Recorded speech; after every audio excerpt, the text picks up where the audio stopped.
I'm Dwayne Brown. Tonight on KPBS Evening Edition. The U.S. and Cuba take a step toward restoring diplomatic relations after 50 years of tension. Have you donated to your favorite charity this month? Aside from a tax benefit, why'd you do it? I'm Peggy Pico with the psychology of giving. But first, where San Diego stands in reaching the ambitious federal goal of ending homelessness in veterans by 2015.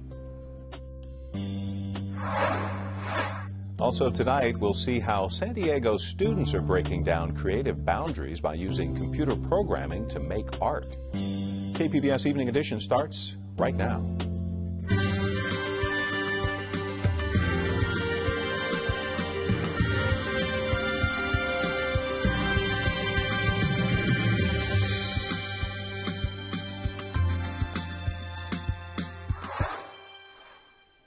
Hi, good evening. Thanks for joining us. U.S. and Cuba made an historic prisoner swap today, a move to restore diplomatic relations for the first time in 50 years. Tracy Brown of the Associated Press has the story. A long-awaited prisoner release, signaling the most significant shift in U.S. policy towards its communist neighbor since the Cold War, re-establishing diplomatic relations between the United States and Cuba. These 50 years have shown that isolation has not worked. It's time for a new approach. At the same time, President Raul Castro telling the Cuban people, despite the differences, he welcomes the restoration of relations with the United States. Resultado de un diálogo al más alto nivel. As a result of talks at the highest level that included a phone conversation that I had yesterday with President Barack Obama, we have been able to move forward and resolve certain areas of interest for both nations. The leaders' Tuesday phone call, the first substantive conversation between the longtime foes since 1961. A surprise prison swap, releasing American Alan Gross, as well as an unnamed intelligence asset with 3 Cubans jailed in the U.S., coming amid a series of new confidence-building measures. 65-year-old Gross stepping on American soil after 5 years in captivity. I truly hope that we can now get beyond these mutually belligerent policies. And I was very happy to hear what the President had to say today. This is a game changer, which I fully support. President Obama's address acknowledging that it is time to change tack on human rights issues and fostering democracy in Cuba. I think he's moving from a policy, once again, of isolation to deal with these issues to a policy of engagement. And I think that this opens up a new chapter in this relationship, and this is a significant change. As part of resuming diplomatic relations with Cuba, the U.S. will soon reopen an embassy in Havana and carry out high-level government visits. The U.S. is also easing travel bans to Cuba, including for family visits, official U.S. government business, and educational activities. Obama's announcement making an abrupt use of executive power, but he cannot unilaterally end the long-standing U.S. economic embargo on Cuba, which requires action from lawmakers to overturn. Cubans have a saying about daily life. No es fácil. It's not easy. Today, the United States wants to be a partner in making the lives of ordinary Cubans a little bit easier, more free, more prosperous. But there is one ban that still remains in place. American tourists will still not be able to travel to the island 90 miles off Florida's coast. Tracy Brown, Associated Press. Homeland Security says there's no credible intelligence tonight about a plot against movie theaters, but Sony Pictures isn't taking any chances. It's canceled the Christmas Day release of The Interview, a comedy about a CIA plot to kill North Korea's leader. A group of internet hackers is threatening violence at the theater showing the movie. Some of the nation's largest theater chains said they wouldn't show it, including AMC, Regal, and Carmike. All 3 have theaters right here in San Diego County. The Chargers will stay in San Diego next football season. The team says it will not use an escape clause in its lease at Qualcomm. Instead, they'll keep trying to get a new stadium deal, as they have been for the past 7 years. There have been rumors, of course, of a move to Los Angeles, but it won't happen in 2015. Well, this has been a record-setting year for San Diego's tourism industry. KPBS reporter Eric Anderson joins us from the newsroom with the story. Eric, it looks like San Diego welcomed a record number of visitors last year. How many? Well, quite a few, Dwayne. In fact, visitors came to America's finest city by planes, trains, and automobiles, nearly 34 million of them, and that's going to set a record. The San Diego Tourism Authority's Joe Terzi says those visitors spent just north of $9 billion while they were here, and if all the hotel nights are added up, they accounted for more than 16 million room nights. Almost 70% of the people that are in San Diego staying overnight are actually here on leisure and not business, which is different than some of the other major cities that have a significant portion of their economy being business related. Now, Terzi says it's not just the hotel industry that benefits. He says spending on hotels only accounts for about 30% of each dollar spent by visitors. He says the rest is spent on attractions, food, and retail. The San Diego Regional Economic Development Corporation, meanwhile, says that tourism is San Diego's third largest industry. Any idea why the big boost this year? Well, Terzi says San Diego is riding the crest of a national wave. He says the country's economy is steadily recovering, and that encourages people to travel. He says Los Angeles, San Francisco, and Las Vegas also saw healthy increases in their tourism trade. And what about the outlook for the future? Well, Terzi thinks that's pretty bright, actually. Barring an unexpected event, he thinks the local tourism industry will continue to grow in the coming year. He says it's reasonable to expect San Diego to set more records linked to the visitor industry in 2015. KPBS reporter Eric Anderson. In a do-over vote Tuesday night, San Diego City Council again elected Sherry Leichtner as its president. The second vote comes after NBC San Diego reported some council members met one-on-one before the first vote last week, which could have violated the state's open meetings law. Leichtner says she called the second vote out of an abundance of caution.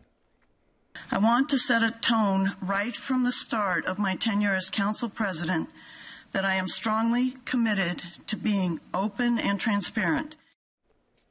City Attorney's Office says there's no need to investigate the claims of a violation because the revote fixes any potential problem. But the open government advocacy group Californians Aware says the possible violation was in the deliberations, not the vote.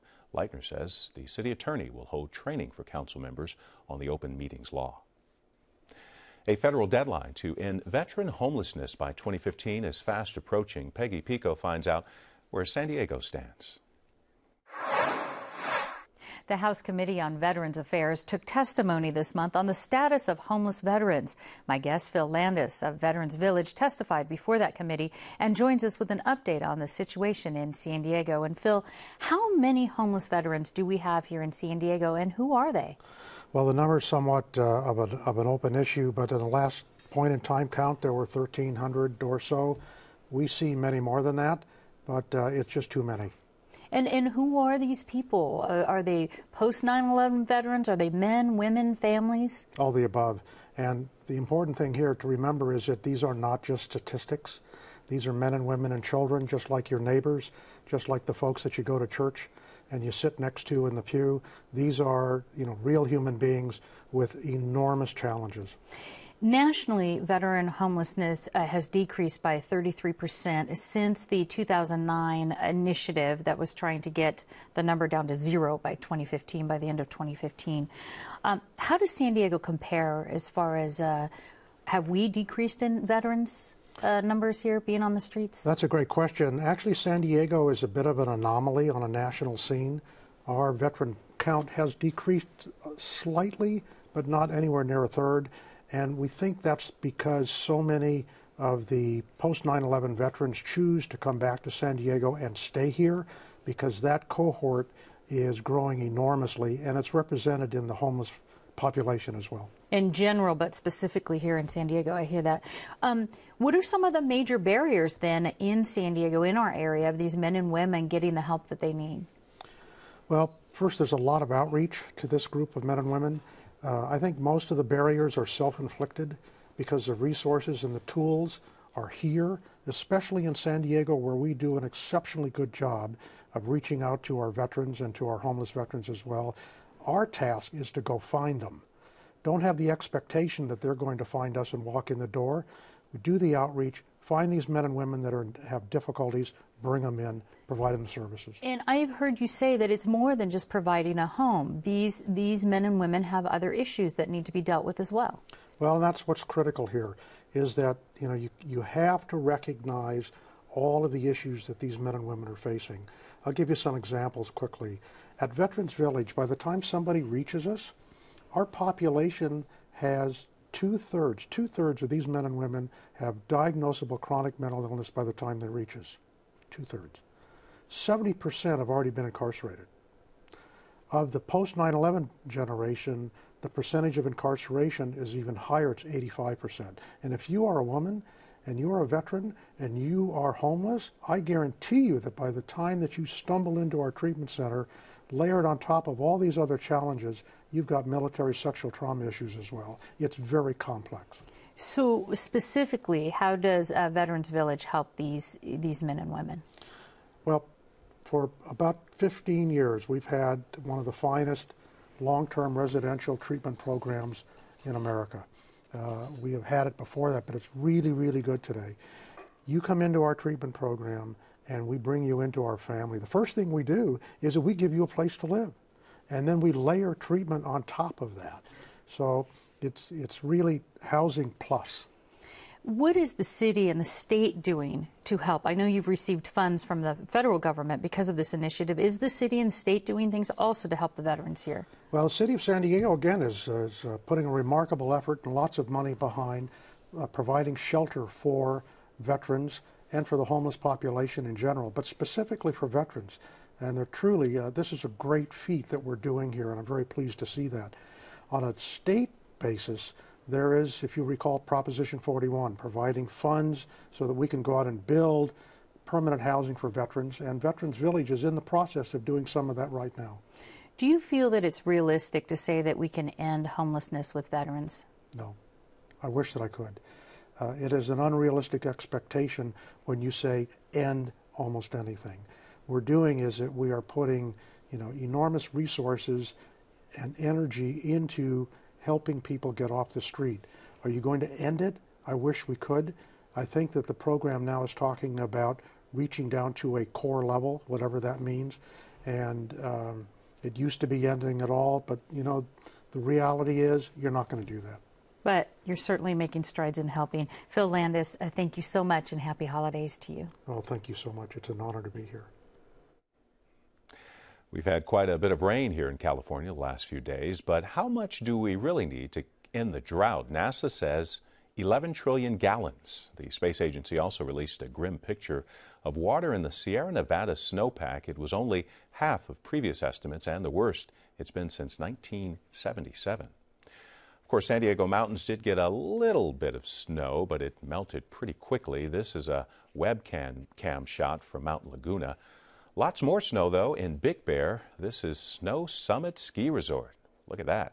5 to 7 inches fell there earlier today. If you are driving through snowy areas, be ready for limited visibility and slippery roadways.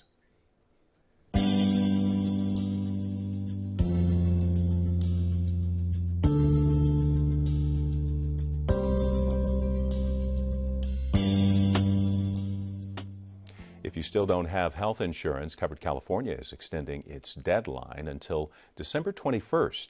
The original deadline was this week for coverage beginning January 1st.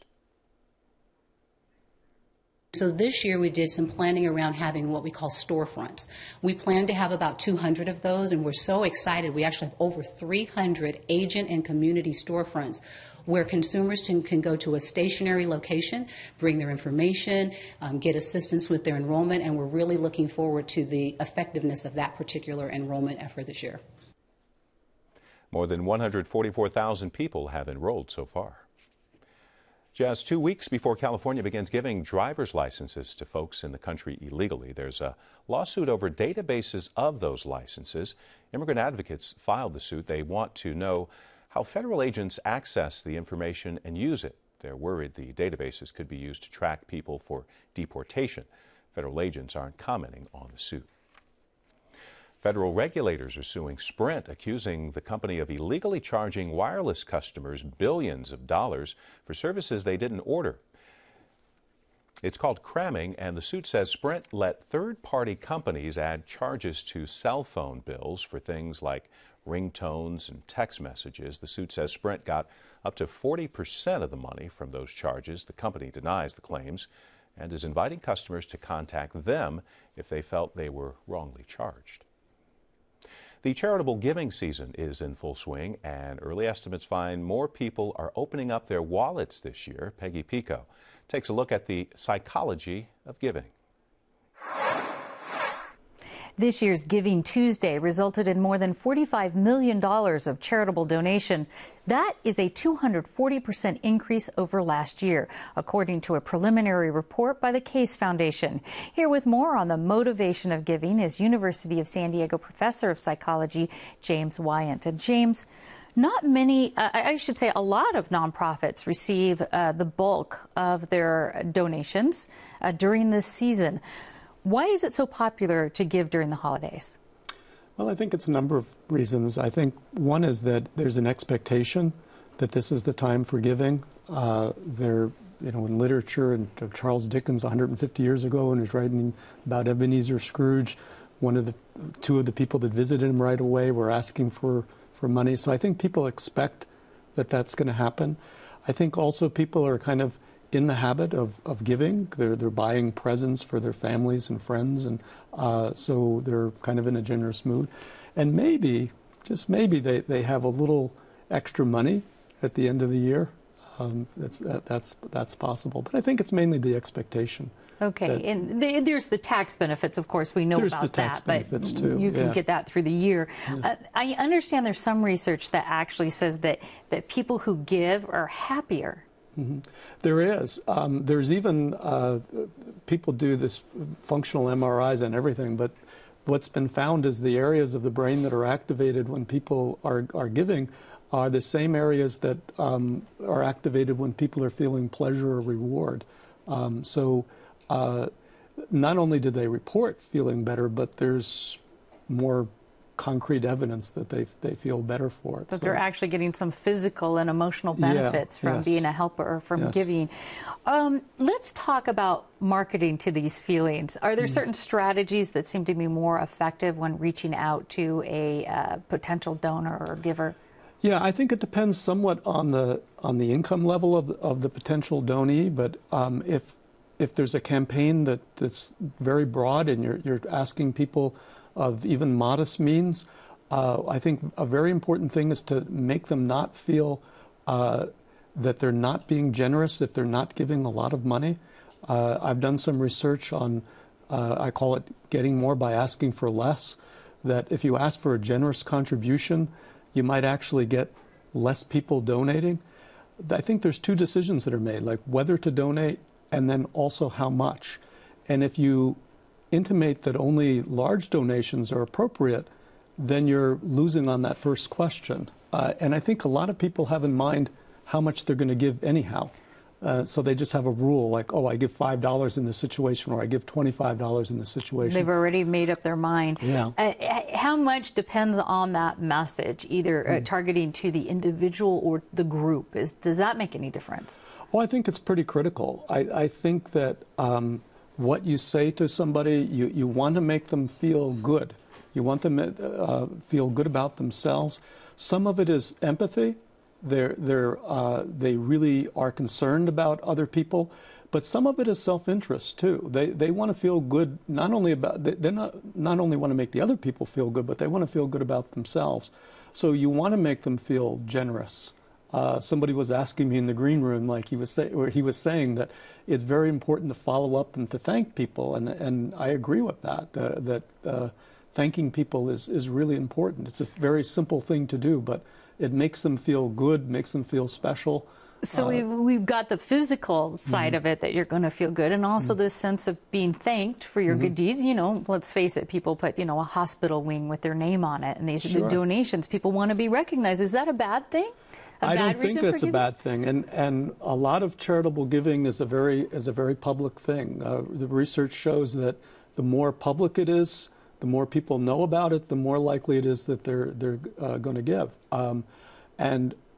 If somebody, I work at a university, if somebody wants to give tens of millions of dollars for a building and they want their name on it, who am I to say, well, no, they shouldn't have of course their name on it. Sometimes, we do laud people that are anonymous givers, but that's probably more the exception than the rule. Well, interesting things about giving at this time of the year and all year long. Professor James Wyant, thank you so much. You're welcome. Thank you for having me. The resident conductor of San Diego Opera is stepping down. Karen Keltner says she will retire after next month's production of La Boheme. She's been with the company for 35 years, conducting more than 150 performances. I'm Judy Woodruff on the next News Hour. Should police officers wear body cameras? Do they help prevent unnecessary deadly use of force? That's Wednesday on the PBS News Hour.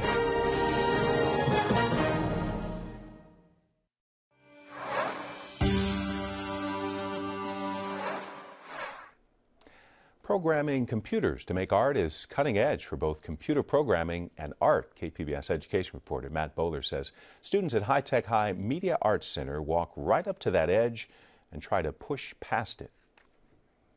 No justice, no peace! Police brutality, noise pollution, Put a mock AED on him. post-traumatic stress are just three of the many subjects the students in Margaret Noble's art class focused on for their art projects. But none of these students touched a paintbrush or pencil to create their art. They made their artwork one line of computer code at a time. Noble, an artist herself, teaches the 12th grade art and technology class at San Diego's High Tech High. This is the first year she's taught writing computer code for an art class. She says the theme of the class and coming exhibition, called Unfamiliar Landscapes, was inspired by the relationship between the students and their computer code. Code is sort of an unfamiliar landscape, and they're navigating this technology for the first time, but we also thought it would really open the doors for a ton of other topics. For many of the students, this was their first time programming. After the initial challenges of having to deal with this sea of black and white text, they acclimated pretty well. It was definitely a different world having to learn how to program first. They used a programming language called processing. It's designed for artists, but don't let that fool you. All of the normal art-making issues still apply: design, color, content, context. Noble shows off pictures some students made by writing programs. These are programs that they wrote to aid in creative drawing. So they learned how to manipulate using a tablet, the brush stroke from the computer. They learned they could write code to change, was there a thick stroke, was there a thin stroke, was it spinning in a circle, did it do a semicircle, when did it change colors? From semicircles to much more involved programming, the students leapt ahead. Brandon Sade isn't an art student. In fact, he wants to be a San Diego firefighter. Brandon says learning computer code was tough. When I first started, I hated coding because it was so difficult. And then slowly, as I got better and more experienced with it, it started getting easier for me. Brandon's art uses a camera attached to the computer. The computer interprets the silhouette of whoever is standing within its view and then fills that silhouette with a fire that grows and fades away in unison with the sound of a crackling log. He says it's a visual metaphor for the post-traumatic stress that first responders can suffer. The fire slowly builds. It weakens over time, but it never goes away. For Brandon, this represents how PTSD can be ever present, and if untreated, the fire within will burn hotter and longer. Chloe Bearfelt, Brooklyn Bucky, and Deshaun Lamel picked the sensitive topic of police brutality and the LA riots. They wrote a program that tries to illustrate how rioters behaved, how the police behaved, and how each reacted to each other. It's a hypnotic piece of perpetually running video. Rioters are represented by red dots traveling across the frame and leaving a slowly vanishing trail of destruction behind them. Blue dots, representing the police, pop in and out, covering up the rioters bit by bit. Both the red and the blue never vanish, metaphor for one never stopping the other. Chloe says working on this helped her see today's racial unrest in a much broader light. So with researching and with finding these things out, I realized that it's bigger than just Michael Brown. It's bigger than just Eric. Brooklyn says her team's artwork also shows how scared they are that more riots could happen. The Los Angeles riots happened because it was a reaction to police brutality, and we're kind of almost scared that another instance is going to happen like this. But for art teacher Margaret Noble, confronting fears and learning how to take risks is part of the course. They're in high school, right? So it's how do you give an experience where even if you know you're not a major, you're willing to take risks? Risks they took. Some of them wanted bigger kind of global international topics, and some of them were very specific to the local, like the LA riots. Those are all questions that painters and sculptors grapple with every day, Noble says. But computers are so young as art, many wonder when the unfamiliar landscape of programming is the best form. And when do you use computer programming to make an artwork, right? And I think we're still learning because we are an experimental lab. Matt Bowler, KPBS News.